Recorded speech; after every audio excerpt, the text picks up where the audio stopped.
नमस्कार दर्शकों, मैं हूं नेहा शर्मा और बहुत स्वागत है आपका हमारे कार्यक्रम बेटी बचाओ बेटी पढ़ाओ। बेटी क्या है? बेटी आन है, बान है, शान है। बेटी संस्कार है। बेटी सृष्टि की धुरी है। बेटी वो सब कुछ है जिससे घर में लोच रहती है, जिससे आंगन हरा भरा रहता है। बेटी बचाओ बेटी पढ़ाओ ये एक अभियान, एक योजना नहीं है, बल्कि ये एक ऐसा विषय है जिसमें हमारे समाज की एक विकृत सोच को बदलना ज़रूरी है। इस विषय को लेकर, इस अभियान को लेकर ही इसके पीछे जो सोच रही है वो यही सोच रही है कि जो हमारे समाज में जो एक परंपरा जो चली आ रही है कि बेटी को आज जीने ही नहीं दिया जा रहा है, उसे पैदा ही नहीं होने दिया जा रहा है, इस सोच पर पाबंदी लग सके, क्योंकि उसे भी जीने का हक है, उसे भी इस जीवन में आने का हक है, आगे बढ़ने का हक है। क्योंकि आज कोई भी ऐसी फील्ड नहीं है जहां पर बेटियां कंधे से कंधा मिलाकर आगे नहीं बढ़ रही हैं, अपना नाम नहीं कमा रही हैं। वर्जनाओं को भेद कर बेटियां ही हैं जो अंतरिक्ष में अपना पांव पसार रही हैं, चाहे वो कल्पना चावला हो, सुनीता विलियम्स हो। और वहीं दूसरी ओर हम देखें तो हिमालय में अपने महिला पांव के साथ आगे बढ़ी संतोष यादव है। ये वो रूप है बेटियों का जो हमेशा हमें गौरवान्वित करता है। लेकिन एक वहीं दूसरी तरफ एक ऐसा रूप भी है जो हमें शर्म से हमारा माथा झुका देता है, दिल दर्द से भर जाता है, जब बेटियां पैदा होते साथ ही या तो मार दी जाती हैं या फिर पैदा ही नहीं होने दी जाती हैं। आज इसी विषय पर हम चर्चा करेंगे और चर्चा करने के लिए हमारे साथ आज स्टूडियो में दो खास मेहमान मौजूद हैं। मैं आपसे तारुफ कराना चाहूँगी। पहले हमारे साथ हैं डॉक्टर कल्पना मिश्रा, जो कि सहायक प्राध्यापिका हैं डिग्री गर्ल्स कॉलेज में। बहुत बहुत स्वागत है आपका। और हमारी दूसरी मेहमान है नीतू श्रीवास्तव जी, जो कि समाज सेविका हैं। नीतू जी, आपका बहुत बहुत स्वागत है। बहुत नमस्कार। कल्पना जी, आपसे शुरुआत करना चाहूँगी मैं। जैसा कि हमारा आज का विषय है बेटी बचाओ बेटी पढ़ाओ, क्या लगता है इसका उद्देश्य क्या है? वास्तव में बेटी बचाओ बेटी पढ़ाओ की आवश्यकता तो नहीं पड़नी चाहिए थी, परंतु पड़ी। देश में घटते हुए लिंग अनुपात जब चिंतनीय स्थिति में आ गया तो माननीय प्रधानमंत्री जी ने 22 जनवरी 2015 को पानीपत से ये अभियान शुरू किया। और ये एक अभियान की तरह है और इसमें बहुत सारे हमारे मंत्रालय साथ में जुड़कर इसे काम कर रहे हैं। और इसका उद्देश्य है बेटी बचाओ, मतलब घटते हुए लिंग अनुपात को सुधारना। और मैं आपको बताऊं कि हरियाणा ही वो राज्य था जहां सबसे ज़्यादा खराब लिंग अनुपात था, इसीलिए इसे हरियाणा से ही शुरू किया गया। और छत्तीसगढ़ के हम हैं और हमारे लिए बहुत गौरव की बात है कि हम लिंग अनुपात में श्रेष्ठ स्थिति में हैं। जी जी। और 1000 पुरुषों में 991 लड़कियां हैं यहाँ पर, और हम इसको सकारात्मक स्थिति में ले जाना चाहते हैं। तो यहाँ तो ये बेटी बचाओ है और बेटी पढ़ाओ इसके साथ जोड़ा गया, क्योंकि जब बच्ची पढ़ेगी, कहा गया है कि जब एक लड़का पढ़ता है तो सिर्फ एक लड़का पढ़ता है, और जब एक लड़की पढ़ती है तो पूरा परिवार पढ़ता है। तो यदि बच्ची शिक्षित होगी तो पूरा परिवार शिक्षित होगा, और ये भविष्य में ये स्थिति सुधरेगी कि जो लिंग अनुपात सुधरेगा, बच्चियों की शिक्षा सुधरेगी, और शिक्षा के साथ तमाम चीज़ें जुड़ी हुई हैं। उनका स्वास्थ्य है, परिवार है, राज्य है और देश है। तो इसी को मद्देनजर रखते हुए इसे शुरू किया गया। जी बिल्कुल। नीतू जी, जैसा कि कल्पना जी ने कहा कि जब एक बेटी पढ़ती है तो उसके साथ जो है पूरा संस्कार आगे जाता है, पूरा परिवार आगे जाता है। इस बारे में विचार रखिए अपने। देखिए, किसी भी परिवार में बेटी का जन्म एक बहुत खुशी की बात होती है, क्योंकि बेटी जगत जननी है, और जगत जननी ही जब आगे बढ़ेगी तो सारा देश आगे बढ़ेगा।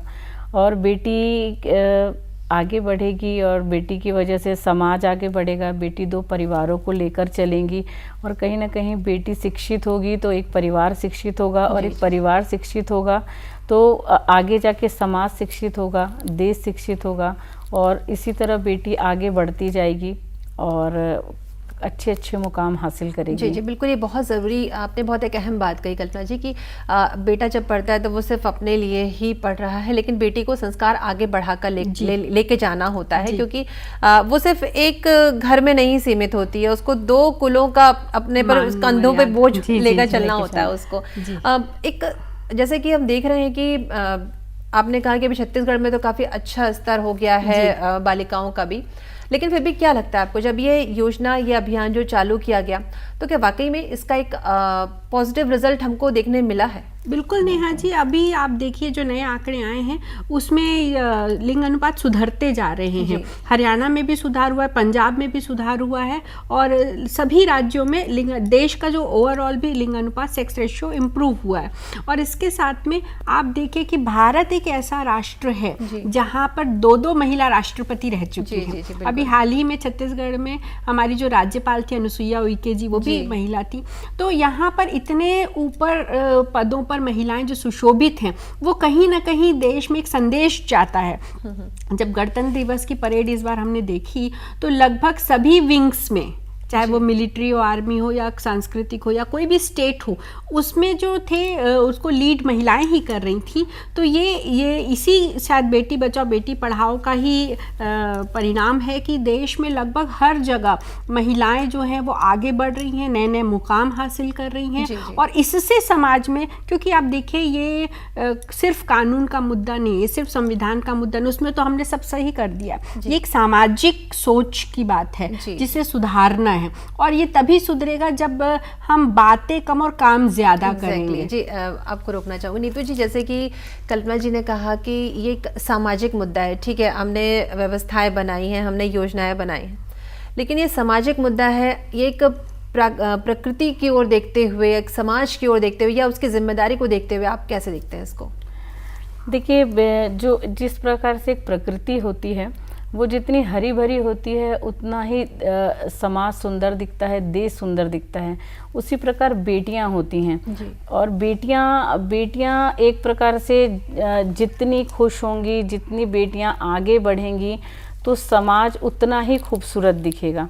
और सही मायने में देखा जाए तो एक परिवार में एक बेटी का होना बहुत आवश्यकता है, क्योंकि एक बेटी एक आगे चलकर एक माँ बनती है, किसी की पत्नी बनती है, किसी की दादी बनती है, किसी की नानी बनती है। तो इस प्रकार से एक बेटी बहुत सारे कैरेक्टर को निभाते हुए आगे चलती है। तो कहीं ना कहीं वो एक जन्म देने वाली तो होती ही है, लेकिन कहीं ना कहीं वो एक चरित्र निर्माण करने वाली भी होती है। तो कहीं ना कहीं बेटी का होना बहुत आवश्यकता है और बहुत ज़रूरी है। और इस पे जो भी हमारे यशस्वी प्रधानमंत्री जी ने जो किया है वो बहुत अच्छा किया है, और कहीं ना कहीं इससे काफ़ी कुछ परिवर्तन आया है, और यकीनन आगे भी बहुत अच्छा परिवर्तन आएगा। जी बिल्कुल, परिवर्तनों की बात होती है, जैसा नीतू जी ने कहा। कल्पना जी, जैसे कि ये जो बात हुई, जो ये कुप्रथा ही हम कहेंगे इसको, जो चली है सामने की, अभी कुछ दिनों पहले पेपर में भी हमने देखा कि बच्चे पैदा हुए हैं और 15 दिन की बच्ची है, उसके पिता ने ही उसको कुएं में फेंक दिया, माता पिता उसको मार दे रहे हैं या पैदा नहीं होने दे रहे हैं। क्या लगता है क्यों ये इस कुप्रथा की शुरुआत हुई? ऐसा हुआ कि नहीं, हाँ बेटियों को हम जीने नहीं देंगे? नेहा जी, ये बहुत दुख की बात है, और ये अक्सर हम अखबारों में पढ़ते ही रहते इस तरह का कुछ ना कुछ। तो इसके पीछे हमारी जो सामाजिक सोच है कि अभी भी कहीं ना कहीं लोगों को लगता है कि बेटा वंश को आगे बढ़ाएगा, या कहीं ना कहीं लोगों को लगता है कि बेटी की सुरक्षा की जिम्मेदारी उनको निभानी पड़ेगी। दहेज वगैरह की चीज़ें भी हैं, बहुत सारी चीज़ें भारत में ये चीज़ें जो कुप्रथाएं जुड़ती चली गई हैं, इनसे कई परिवार डर जाते हैं।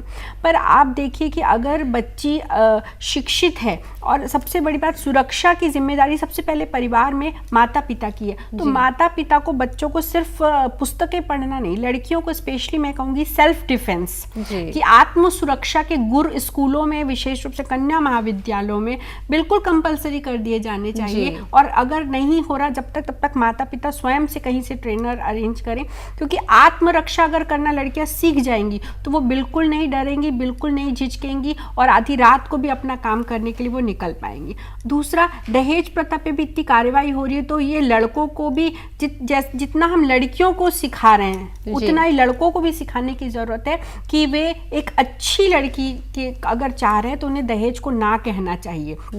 इससे जो परिवार डरते हैं कि हम गरीब परिवार कई बार डर जाते हैं कि हम दहेज कहाँ से जुड़ाएंगे, और बहुत बड़ी समस्या है ये कि जिनके पास अगर उतना धन नहीं है, पैसे नहीं है, लोग अपने घर बेच रहे हैं, खेत बेच रहे हैं, जो छोटे जिनके पास नहीं, उनका आर्थिक स्थिति अच्छी नहीं होती है, उनके लिए एक बहुत बड़ी समस्या होती है कि आखिर अगर कोई अच्छे घर में अपनी बेटी की शादी करना चाहता है तो सबसे बड़ी बात है कि वो इतने पैसे कहाँ से अरेंज करें। बिल्कुल, तो ये एक कुचक्र है, इस कुचक्र को तोड़ना पड़ेगा। हालांकि इसमें एक चीज मैं और जोड़ना चाहूंगी कि ये जो भ्रूण हत्या कराते हैं लड़कियों की, वो ज़्यादातर गरीब तबके के लोग नहीं होते, बल्कि ये सक्षम लोग हैं। और बहुत दुख की बात है कि शिक्षित लोग भी हैं। ये एक सबसे बड़ा सवाल है कि मतलब अक्सर हम सोचते नहीं, तो जैसे कि हम अक्सर सोचते हैं कि जो अनपढ़ लोग हैं, जो अशिक्षित हैं, जो ग्रामीण इलाकों के लोग हैं, वो ज़्यादा जनरली ये सोचा जाता है कि वो ज़्यादा ही भ्रूण हत्या कराते हैं या वो ज़्यादा लड़कियों को मारते हैं।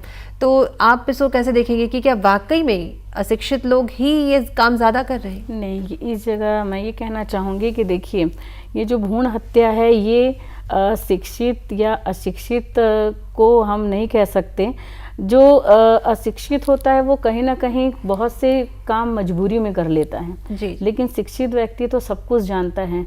तो चंद समय की खुशी के लिए कई लोग कुछ ऐसे काम करते हैं जिसकी वजह से ऐसी समस्याएं आती हैं कि उनको भ्रूण हत्या करना पड़ता है। लेकिन कहीं ना कहीं ये चीज़ बहुत गलत है।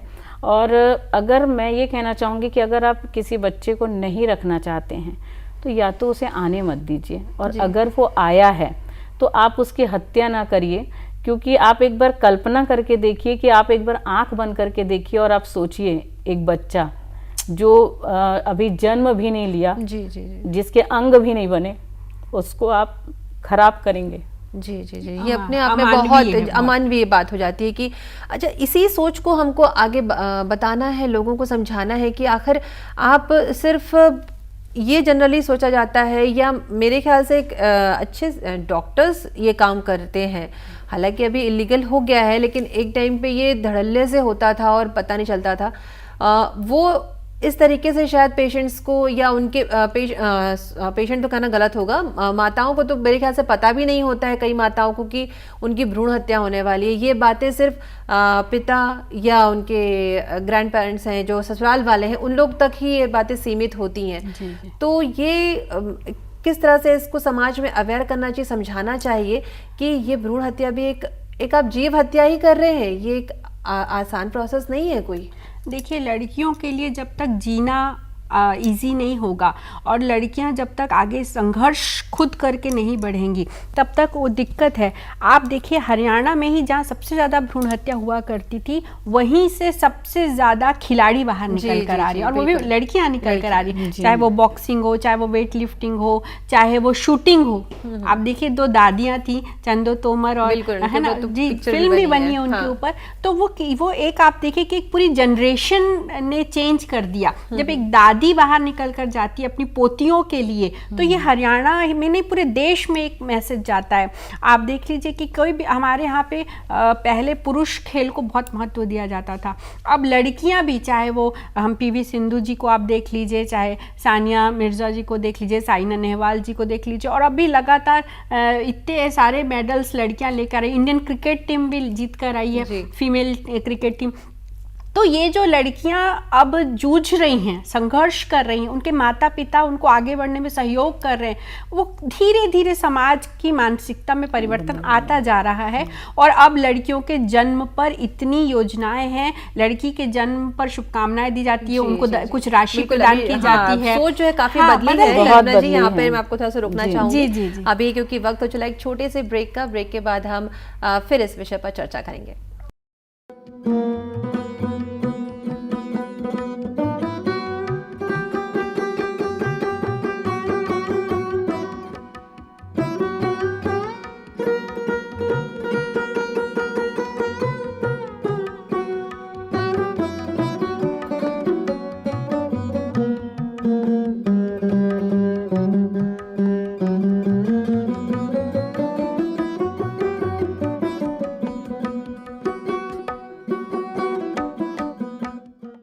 ब्रेक के बाद एक बार फिर से स्वागत है आपका। चले चर्चा को आगे बढ़ाते हैं। और जैसे कि ब्रेक में जाने से पहले हम बातचीत कर रहे थे कि किस तरह से जो है आजकल महिलाएं, लड़कियां हैं जो हर क्षेत्र में अपने आप को साबित कर रही हैं, जूझ रही हैं, और कहीं ना कहीं उनके माता पिता भी इसमें उनका सहयोग कर रहे हैं। हम हर जगह हम देख रहे हैं। हम शिक्षा की बात करते हैं, जैसे कि अगर हम अक्सर जो है एक ग्रामीण तबके में रहने वाले जो लोग हैं वो ये सोचते हैं कि अगर हमारी बच्ची पैदा हुई है तो अगर हम उसे शिक्षा देंगे तो हम उसके पीछे खर्च करने पड़ेंगे, पैसे लगेंगे, या फिर अगर वो पैदा हुई है तो उस पर हमको आगे उसकी मेडिकल फैसिलिटी हम कैसे करेंगे, आगे शिक्षा के लिए हमको कितने खर्चे उठाने पड़ेंगे। इस सब चीज़ों को लेकर भी जो है हत्याएं जो है आगे बढ़ती हैं। इनको लेकर आप क्या कहना चाहेंगे? नीतू जी, आपसे बताएं। देखिए, समस्याएं तो बहुत से हैं, लेकिन हर समस्या का समाधान भी है। जिस तरह से भ्रूण हत्या को रोका गया है, उसी तरह से बेटियों को आगे पढ़ने के लिए सुकन्या समृद्धि योजनाओं का भी चालू किया गया है। कहीं ना कहीं हमारे यशस्वी प्रधानमंत्री जी ने एक बेटी के लिए इतनी सारी चीज़ें कर दी, और कहीं ना कहीं अक्सर क्या होता है कि जो मतलब गरीब तबके के लोग होते हैं, अशिक्षित लोग होते हैं, कहीं ना कहीं वो सरकारी योजनाओं को पूरी तरह से समझ नहीं पाते जी। और कहीं ना कहीं योजनाएं तो चालू हो जाती हैं, लेकिन उसका प्रचार प्रसार भी उतनी ही तेज़ी से होगा, तभी इन योजनाओं का लाभ कमज़ोर वर्ग के लोग तरीके से उठा सकते हैं। क्योंकि उनको ये नहीं पता होता कि आज मेरी बेटी हुई है, तो वो ये सोचते हैं बेटी आई तो वो आज से उससे 18 साल बाद की बात सोचने लगते हैं कि मैं इसकी शादी कैसे करूँगी या मैं इसको शिक्षा कैसे दूंगी। तो आज ये सारी चीज़ें बहुत सरल तरीके से हो गई हैं कि बेटी का एक जब जन्म होता है तो जो योजनाएं चालू की गई हैं उसमें 10 साल के पहले आप अपनी बच्ची का कुछ जमा पूंजी कर सकते हैं, जो उसके 18 साल बाद उसको मिलती है। तो कहीं ना कहीं इस तरह से वो उसके जमा पूंजी जो होती है उसके शादी ब्याह के लिए भी हो जाती है। अगर बीच इनके साथ ही साथ बेटिया के जन्म पर भी कुछ राशि जो है सरकार द्वारा दी जाती है, और शिक्षा भी अब लड़की कन्या शिक्षा की एक तो निःशुल्क भी है और कहीं कहीं पर बहुत बड़ी स्कॉलरशिप्स भी मिलती हैं। इसके अलावा कई जिले जो हैं वो उन जिलों में लड़कियों को प्रोत्साहित करने के लिए जो राज्य में जो ऊंचे पदों पर लड़कियां हैं उनके साथ एक दिन लड़की बिता सकती है, जिससे उस लड़की को प्रेरणा मिले और उसके गांव को प्रेरणा मिले। इसी तरह कुछ कुछ राज्यों में हम देखते हैं कि बेटी जन्म पर वृक्ष लगाया जाता है, कुछ राज्यों में इसको बहुत उत्साह के साथ मनाया जाता है। तो अब जो है छोटे छोटे स्तरों पे गांवों में भी ये संदेश गया है कि लड़की का जन्म भी उत्साह की बात है, क्योंकि ये जो छोटा सा एक टेन्योर था जिसमें लिंग अनुपात बहुत घटा, और उसमें हमने देख लिया कि अगर बेटों से बेटियां कम हुई तो इसके दूरगामी परिणाम समाज में बहुत बुरे पड़ने वाले हैं। और बाद में लड़कों को विवाह के लिए लड़कियां नहीं मिलती, उसके कारण लड़कियों को या तो वो खरीदते हैं या कई भाइयों में एक लड़की आती, तो इससे जो उनकी अगली पीढ़ी भी खराब होती है। दूसरा, वो लड़कियों का और स्थिति बुरी हो जाती है और उनकी खुद की बेटियां भी सुरक्षित नहीं रहती हैं। तो हमने समाज को एक छोटे समय में संदेश पहुंच चुका है। ये अपने आप में आप देखिए, अगर हम रक्षाबंधन का त्योहार मनाते हैं, हमको बहन चाहिए, हम नवरात्रि पूजते हैं, हमको लड़कियां चाहिए, हम हर समय एक बेटी को हम सामने लाते हैं, उसकी हमको आवश्यकता होती है। लेकिन जब हमको जीवन भी चाहिए तो हमको माँ तो चाहिए, पत्नी तो चाहिए, तो फिर अब जब बेटी नहीं लाएंगे तो फिर ये सारी चीजें हमको कहाँ से प्राप्त होंगी? खत्म हो जाएंगे। मेरे ख्याल से कहीं ना कहीं जिससे हम बहुत सारी जानकारियाँ देते हैं कि मतलब बेटी की सुरक्षा कैसे करें, लेकिन मुझे ऐसा लगता है कि कहीं ना कहीं हर परिवार में बेटे को ये चीज़ ज़रूर सिखाना चाहिए कि जिस तरह से तुम अपनी बहन का केयर करते हो उसी तरह से बाहर भी जो लड़की हैं वो भी कहीं ना कहीं किसी की बहन है, किसी की पत्नी है, किसी की बीवी है। तो मेरे ख्याल से मुझे ऐसा लगता है कि हर घर में एक भाई के साथ एक बहन का होना बहुत आवश्यक है, क्योंकि जब वो बचपन से अपनी बहन के साथ बढ़ता है तो कहीं ना कहीं वो सीखता है लड़की कैसे होती है, लड़की की कैसे केयर की जाती है। भाई के साथ बहन नहीं और 2 बहनें भी हैं, तो उनका परिवार को उसी तरीके से स्वागत तक करना चाहिए कि वो तो भगवान के हाथ में, या कहते हमें नहीं पता। तो अगर ईश्वर ने हमें जो भी दिया, चाहे बेटा दे या बेटी दे, उसे हमें ग्रहण करना चाहिए। देखिए, बेटियां तो घर की रौनक होती हैं, बेटियों से आलता है, रंगोली है, मेहंदी है, बेटी से तीज है, त्योहार है, बेटी से 2 घरों की लाज है। और बेटियां, आप देखिए कि जो बेटी में जो संवेदनशीलता है वो बहुत ज्यादा होती है, और वो जल्दी से समाज के लिए, राष्ट्र के लिए कुछ करना चाहती है, परिवार के लिए को भी आगे संभालते हुए। बिल्कुल। आप देखिए कि ज्यादातर शिक्षिकाएं, अगर हम देखें रेशियो, तो शिक्षिकाएं लड़कियां होती हैं, और वो लड़कियां इतने मतलब बहुत ज्यादा संवेदनशीलता से बच्चों को पढ़ाती। एक मातृत्व, स्त्रीत्व, कोमलता का गुण तो लड़की में वैसे ही होता है। तो जब तक समाज को अगर सुंदर बनाना है तो बेटियों का स्वागत करना ही होगा। जैसे कि आप भी शिक्षिका ही हैं और ज्ञान बांटती हैं, तो आपको क्या लगता है, जैसे कि अगर हम इस एजुकेशन को हम स्कूल के थ्रू शुरू करें, चाहे क्योंकि बच्चे, लड़के भी पढ़ रहे हैं, लड़कियां भी पढ़ रही हैं, और अगर हम स्कूल के स्तर से शुरू करते हैं तो क्या लगता है आपको? जी, स्कूल से ही बच्चों में भेदभाव ख़त्म कर देने चाहिए। किसी भी तरह का भेदभाव नहीं होना चाहिए। ये माता पिता को भी बचपन से ही बच्चियों का जो भेदभाव उसको ख़त्म कर देना चाहिए। और अभी आप देखिए कि उनको जब मौका मिल रहा है तो मैं जिस महाविद्यालय में पढ़ाती हूँ 20 साल एक बच्ची हमारी IAS क्लियर किया है। जी। और हर फील्ड में आपने खुद बताया साइंटिस्ट बन रही हैं लड़कियाँ, डिफेंस में जा रही हैं। अभी आप देखिए कि बहुत ज़्यादा आंतरिक सुरक्षा है वो भी लड़कियाँ संभाल रही हैं। और जो ट्रेडिशनल काम थे टीचिंग का, बैंकिंग का, ये सब तो कर ही रही हैं। और एक सबसे बड़ी बात एंटरप्रेन्योरशिप, लड़कियां अब स्वरोजगार निर्मित कर रही हैं और समझ रही हैं कि अगर अपने पैरों पे खड़ी होंगी, आर्थिक रूप से सक्षम होंगी तो वो ज़्यादा देश के लिए कंट्रीब्यूट कर सकती हैं और अपनी खुद की उन्नति कर सकती हैं।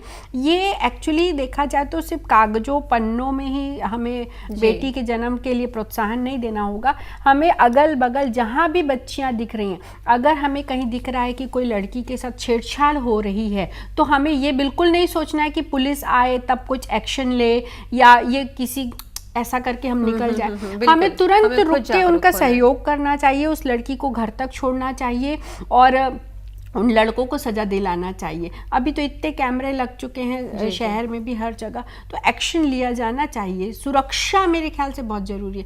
अब जैसे अक्ति का त्योहार जी, अभी अक्षय तृतीया आने वाली है, बिल्कुल उसमें भी गुड्डे गुड़ियों की हम विवाह तो करवाते हैं, लेकिन ये देखा गया कि उस दौरान कई नाबालिग विवाह भी होते हैं, बाल विवाह भी होते हैं। जी, तो देखिए बाल विवाह जो होते हैं उनको कहीं ना कहीं रोकना ज़रूरी है, क्योंकि गुड्डे गुड़िया का जो विवाह है एक प्रथा है, एक रिवाज है, तो उसको उसी तरह पूरा करना चाहिए। लेकिन कहीं ना कहीं बच्चियों का विवाह, ये बाल विवाह की प्रथा को ख़त्म करना चाहिए।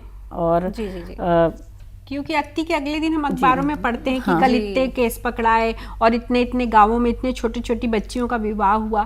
तो जब तक एक वयस्क लड़की नहीं होगी, उसका मन तन और उसका ज्ञान, उसकी सजगता जब तक बड़ी नहीं होगी, सोच नहीं होगी, तब तक वो कहीं वो जो जिस हम समस्या की बात करें वो समस्या वहीं की वहीं रहेगी। तो अक्षय तृतीया एक खूबसूरत त्यौहार है जिसमें गुड्डे गुड़िया का विवाह होना चाहिए, जिसमें बिना तिथि मुहूर्त के विवाह होने चाहिए। लेकिन ये बहुत कड़ाई से, क्योंकि ऐसा हो नहीं सकता कि जो विवाह में आमंत्रित है उनमें से किसी को भी इस बारे में सजगता नहीं है कि बाल विवाह अपराध है और बाल विवाह, तो उसे जल्दी से रोकना चाहिए। ये सोचने के बजाय कि इस परिवार से मेरा रिश्ता खराब होगा, उसे उस बच्ची के भविष्य के लिए सोचना चाहिए। आप देखते हैं कि जिनको अवसर मिलता है वो बच्चियां पढ़ लिख कर आगे जाती हैं, और वो बच्चियां, एक बच्ची पढ़ती है तो वो अपने साथ अपनी छोटी बहनों को, अपने अड़ोस पड़ोस को भी शिक्षित करती है और आगे लेकर जाती है। और शिक्षा अपने आप में बहुत बड़ी चीज़ है, क्योंकि जैसा आपने कहा ना कि अगर बेटी पढ़ेगी तभी वो आगे बढ़ेगी और सारी चीज़ों को वो खुद बदलते भी चलेगी। लेकिन कई बार ये देखा गया है कि ग्रामीण इलाकों में भी खासकर वहीं पे कि चलो बच्ची पैदा हो गई, बढ़ रही है, अगर शिक्षा दी भी जाए तो पहली दूसरी कक्षा तक हम उसको पढ़ाते हैं, उसके बाद फिर उसको बंद कर दिया जाता है, ड्रॉप आउट। जी बिल्कुल। ये इसका कारण ये है कि जो शिक्षा में केवल हमको कमरे नहीं देने, उनको साफ टॉयलेट्स भी देने हैं। अभी हमने देखा है कि कुछ फाउंडेशंस इस पे काम कर रहे हैं कि हर स्कूल में, हर कॉलेज में, हर जो सामाजिक सोशल प्लेसेस हैं, पब्लिक प्लेसेस हैं, वहाँ पर लड़कियों के लिए पिंक टॉयलेट बनाए जा रहे हैं। और हर स्कूलों में NGOs, गवर्नमेंट ने भी इनिशिएटिव लिया और NGO भी प्रयास कर रहे हैं कि बच्चों को स्वच्छ टॉयलेट मिले, क्योंकि कई बच्चियाँ, ये पूरा रिसर्च आया कि स्कूल और कॉलेज जहाँ पर स्वच्छ शौचालय नहीं होते वहाँ पे पढ़ाई छोड़नी पड़ती है, या जो गांव से दूर होते हैं और रास्ता असुरक्षित होता है तो उन्हें छोड़ना पड़ता है, या जो छात्रावास में लड़कियां रहती वहां पर अगर असुरक्षा है तो वो छोड़ना पड़ता है। तो कुल मिला के ये हमें पता चल चुका है कि किन क्षेत्रों में हमें काम करना है जिससे अपने आप बेटियां बचेंगी भी और पढ़ेंगी भी। जी बिल्कुल। नीतू जी, जैसे आपसे मैं इस पूरे कार्यक्रम के बारे में अगर मैं जानना चाहूँ तो क्या खास बात आप कहना चाहेंगे शिक्षा नीति के बारे में, व्यवस्था के बारे में? मैं तो इतना ही कहना चाहूँगी कि बेटियों के लिए जो भी किया जा रहा है वो बहुत अच्छा है। आने वाले समय में और भी ऐसी योजनाएं आएंगी, बेटियों के लिए करी जाएंगी। लेकिन कहीं ना कहीं योजनाएं बहुत आएंगी, लेकिन इसमें हर एक परिवार का योगदान बहुत ज़रूरी है, क्योंकि शासन प्रशासन से जितनी भी चीज़ें होती हैं वो अपनी जगह एक तरफ है, लेकिन कहीं ना कहीं हमको अपने परिवार में, अपने समाज में भी कुछ ऐसी चीज़ें लागू करनी हैं कि शासन प्रशासन का साथ हम भी दें। ऐसा नहीं है कि सारी योजनाएं जो आ रही हैं वो ही संभालें। हमको भी घर में अपने बच्चों को ये सिखाना पड़ेगा, बताना पड़ेगा, कुछ अपने संस्कार देने पड़ेंगे ताकि बेटियों को लोग समझें। जी, क्योंकि जी। समझना बहुत ज़रूरी है। जब तक आप समझेंगे नहीं तब तक उसके लिए कितना भी करेंगे तो भी वो शायद कहीं ना कहीं अधूरा ही होगा। हाँ, मतलब हमको अपनी समाज में सोच को बदलना होगा। बहुत बदलना। जी, जी। मेरे कहने का मतलब, अगर एक लड़की अगर कुछ कर रही है, मान लीजिए एक बेटा कहीं जा रहा है तो कोई उससे सवाल नहीं कहता, लेकिन अगर एक लड़की अगर कहीं जा रही है तो वो सवाल किया जाता है कि तुम कितने बजे तक आओगी, बिल्कुल, मतलब हमको तुम कैसे सवाल करोगे। तो लड़की ये से बिल्कुल आप ठीक ये बोल जो रही थी सवाल है, ये जो सवाल है, जिस दिन ये सवाल रुक गया ना, उस दिन बेटी स्वतंत्र है। मैं भी यही कहना चाहूंगी और कि बेटियों से ये कि तुम कब आओगी, या तुमने ऐसे कपड़े क्यों पहने, या तुम इतने बजे क्यों जा रही हो, इस तरह के जो सवाल बेटियों से पूछे जाते हैं वो सवाल रुकने चाहिए। और बेटों से पूछना चाहिए कि तुम जा रहे हो तो तुम दूसरी लड़की को भी तुम सुरक्षित करो। तो हम, और हर जगह पे सारा दोष जब समझ में नहीं आता तो लड़की के सर पर जो ठीकरा फोड़ा जाता है उसे अगर रोक देंगे तो कहीं ना कहीं लड़कियों का आत्मसम्मान बढ़ेगा, वो सुरक्षित होंगे, उनका बिल्कुल, गौरव जैसा कि बढ़ेगा, उनका आत्मसम्मान बढ़ेगा। और जो एक प्रकृति का बड़ा अनमोल तोहफा है और बड़े अनमोल रिश्ते देती है। एक हम कह सकते हैं कि यदि सिर्फ सरकार को, सिर्फ प्रशासन को ही नहीं इस पे बनाने अभियान, सबको, हम समाज को भी, हमको अपनी सोच जो है वो सबको इस चीज में बदलनी पड़ेगी। जी बिल्कुल। ये बहुत ही बेटी बिना घर सूना है। जी जी जी। और आज बेटियां हैं, जिस तरह से आप 365 दिन में 9 दिन जो आप देवी का उपासना करते हैं और उसकी भक्ति करते हैं, कहीं ना कहीं वो 9 दिन आपको सिखाता है कि आप बिल्कुल हमें सुरक्षा भी सीखनी चाहिए। और ये बहुत ही अहम विचार आप दोनों मेहमान यहाँ पर आए और अपने विचार हमारे साथ शेयर किए। आप लोगों का बहुत बहुत धन्यवाद। हम तीनों भी तो बेटियां हैं और हम बेटियों की माएँ भी हैं, तो हम बेटियों को समझते हैं और हम उनकी खूबसूरती को महसूस करते हैं। तो हमें बेटियों को जो है उनकी भावनाओं को समझना चाहिए और उन्हें अपने जीने का अधिकार देना चाहिए। तो आज के हमारे इस कार्यक्रम में फिलहाल इतना ही। दीजिए इजाजत। नमस्कार। नमस्कार।